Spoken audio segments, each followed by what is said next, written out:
Kiran ji USA से। राधे राधे महाराज जी। महाराज जी, भगवत गीता के अनुसार जैसे वायु रहित स्थान में दीपक की लो चलायमान नहीं होती, वैसे ही उपमा योगी के चित्त की कही गई है। 5 ज्ञान इंद्रियां के विषय के साथ ऐसी चित्त की स्थिति कैसे संभव हो सकती है? अभ्यास योग युक्तेन चेतसा नान्यगामिना। भगवान ने ही गीता जी में कहा है, अभ्यास योग के द्वारा ऐसी स्थिति कर लो कि चित्त तुम्हारा कहीं जाए ही ना। बार बार अभ्यास, बार बार। अब भोगाभ्यास जो हमने बहुत जन्मों में किया है वो हमारे चित्त को डुलाता है। कभी भोगाकर्षण, कभी योगाकर्षण, कभी विषयाकर्षण, कभी भगवदाकर्षण। इसी बात की तो साधना है कि विषयाकर्षण को काट करके भगवद आकर्षण को हम पुष्ट करें, पर होता उल्टा होता है। भगवान का भजन तो 2 घंटे बाद भी कर लेंगे, ये विषय भोग लेते हैं।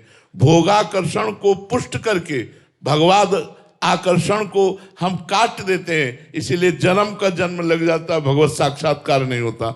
यदि हम भोगाकर्षण को नष्ट करते रहें विवेक के द्वारा, नहीं बहुत भोगा है, सब लोग भोग रहे हैं, क्या भोगों में अगर सुख होता तो सब तृप्त हो जाते। शास्त्र भी ऐसा कहता है और खुद का भी ऐसा अनुभव है कि कितना भी भोग लो, नवम नवम भोगने की इच्छा बनी रहती है, वो कभी शांत नहीं होती है। इसलिए त्यागात् शान्तिरन्तरम्, भोगों की इच्छाओं का त्याग करने से ही शांति होती है। ऐसे विवेक के द्वारा समझाकर भोगाकर्षण को काट कर भगवदाकर्षण को पुष्ट किया जाए, और ये बार बार निरंतर दीर्घ काल निरंतर सत्कार सेवितो दृढ़ भूमि, यदि लंबे समय तक ऐसा अभ्यास किया जाए निरंतर, तो हमारी ये स्थिति आ जाएगी कि जैसे वायु रहित स्थान पर स्पंदन रहित दीपक की लौ, ऐसे भगवदाकार वृत्ति, चाहे वो बाजार में बैठा हो, चाहे वो एकांत में बैठा हो, उसकी चित्त वृत्ति भगवदाकार रहती है।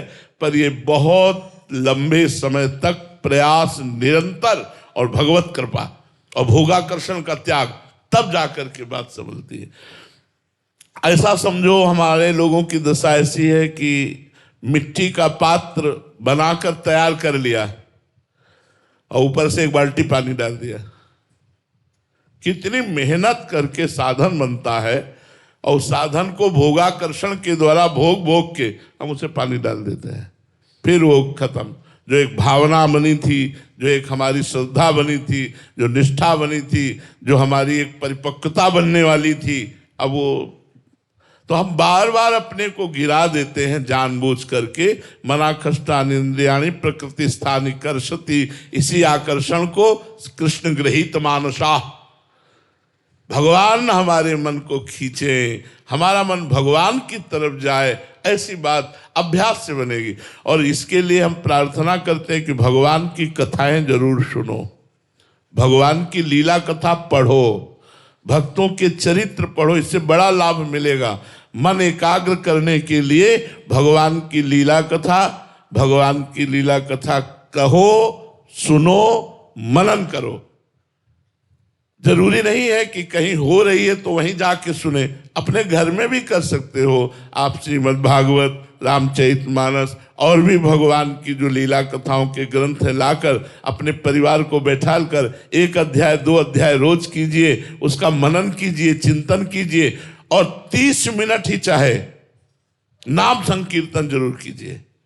ताली बजा के, मंजीरा ढोलक बजाकर, या ऐसे ही 30 मिनट नाम संकीर्तन, 1-2 अध्याय भागवत चर्चा सुनो और उसका मनन करो, और निरंतर नाम जपने का अभ्यास करो, और किसी न किसी संत से जुड़े रहो, किसी न किसी संत से आंतरिक जुड़े रहो। आप उनकी बात, उनको आदर्श मानिए, उनकी आज्ञा का पालन कीजिए, तो आप देखेंगे कि धीरे धीरे आपकी आध्यात्मिक उन्नति हो रही है। अच्छा, आध्यात्मिक उन्नति का अपने को पता नहीं चलना, अगर पता चल गया तो अहंकार आ जाएगा। इसलिए भगवान आध्यात्मिक मार्ग में चलने वाले के सामने उसकी कमी डालते रहते हैं, तो वो देखता रहता है अपने कमियों को, और वो हर समय उदास रहता है कि अभी तो मेरे में ये कमी है, अभी तो, और वो उन्नति को प्राप्त होता चला जाता है। और जिसका दुर्भाग्य होता है उसको अपनी आध्यात्मिक उन्नति का पता चल जाता है कि मैं ऐसा, देखो वो ऐसा, तो फिर वो गिरना शुरू हो जाता है। भगवान कृपा करें कि हमें कुछ पता न चले और हम निरंतर भगवान की तरफ बढ़ें। हमें कहीं सद्गुणों का, कहीं भजन का, कहीं अध्यात्म का अभिमान ना आ जाए। अभिमान आया कि सब दूर हो जाएगा, सब बेकार हो जाएगा। और भगवान कृपा करते हैं, अपने भक्त में ऐसी कमी सामने पेश करते रहते हैं कि बस वो यही कहता है, मौसम कौन कुटिल खल कामी। रात दिन प्रभु के भजन में लगे और कह रहे जिन मुँह को तन दियो ताको न भजन की हो ऐसो नमक हरामी, मौसम कौन कुटिल खल कामी। देखो हनुमान जी महाराज कह रहे असमय अधम सखा सुनो मोहू पर रघुवीर। ये भक्तों के ऊपर भगवान की विशेष कृपा होती कि उनको कभी सद्गुणों का अभिमान नहीं आने पाता, भजन का अभिमान नहीं आने पाता। जितना शुद्ध भजन होगा उतना दैन्यता होगी, निराभिमानिता होगी, सबहि मान प्रद आप अमानी, सबको सम्मान देने की भावना होगी और स्वयं मान रहित होने की भावना होगी। तो धीरे धीरे हमारा मन अविचल हो जाएगा भगवान में। इकट्ठे आज चाहे तो ऐसा नहीं हो सकता। दीर्घ काल निरंतर सत्कार सेवितो दृढ़ भूमि, लंबे समय तक हम ऐसा अभ्यास करें और हमारा अभ्यास सिद्ध हो, उसमें बाधा ना पड़े, तो ऐसी स्थिति आ जाए।